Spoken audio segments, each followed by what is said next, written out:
Back here on AUPanthers.tv, it was another victory, 14 straight for Adelphi, this time on their home court over St. Anselm. So here with the head coach, Missy Versi.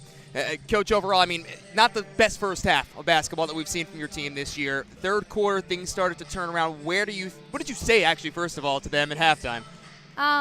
Well, first, you have to say that St. Anselm's, that's a great team. Well-coached, disciplined. They have a tremendous point guard.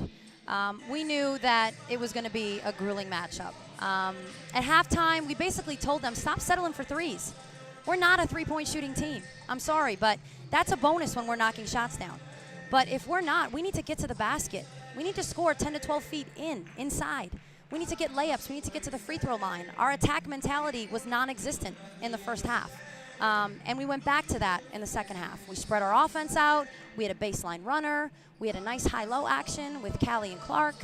But that was the difference. That was the difference, is we were more patient and we attacked and we didn't settle for threes.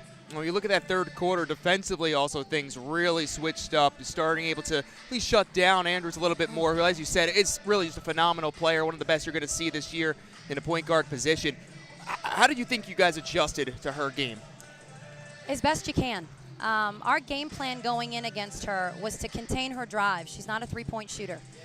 She likes to go left a large portion of the time, so we were trying to force her right. A lot of times you saw they'd set a ball screen, a flat screen, and we got clipped on it a few times, so Clark had to come up and help, and then they hit us on the roll.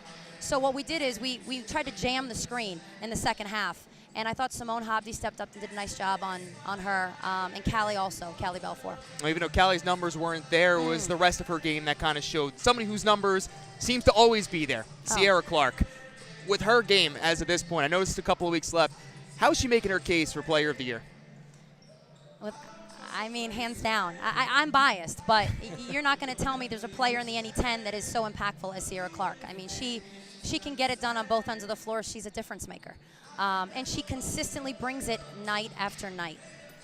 But, yeah, I mean, it's a fun ride, and we're just trying to take it day by day. I do have to compliment a few of our players. Sierra Schrader, I thought she played exceptional defense on Abella, their other forward, their scorer. And she also went to the basket for us and scored. She scored 11 points for us tonight. So very, very proud of Sierra Schrader and what she gave us tonight. But, yeah, and Julia, the way she's commanding as a point guard and she's running the offense, very, very impressed with her as well. I know we were talking about it the other day. Before we were going on camera, schedule's not much easier. Assumption coming up next. Never an easy game going forward. Yeah. But for this group at this point, still unbeaten inside of the conference, how do you continue to roll as we now start to wind down the regular season? It's just about preparation. It's about our scout. It's about our film work. It's about what we tell these young women in practice and how well they execute it. And they have been buying in, and that's why we're winning. So we need to continue doing the little things and try to smile along the way and have some fun. The head coach, Missy Versi, and she's got a big smile on her face. 14 consecutive victories and another one here on their home floor. That's going to do it for us on AUPanthers.tv. Many thanks to the entire crew, as always. My broadcast partner, Jim Pittman. I'm Dan Savarino saying thanks so much for watching. We'll catch you next time.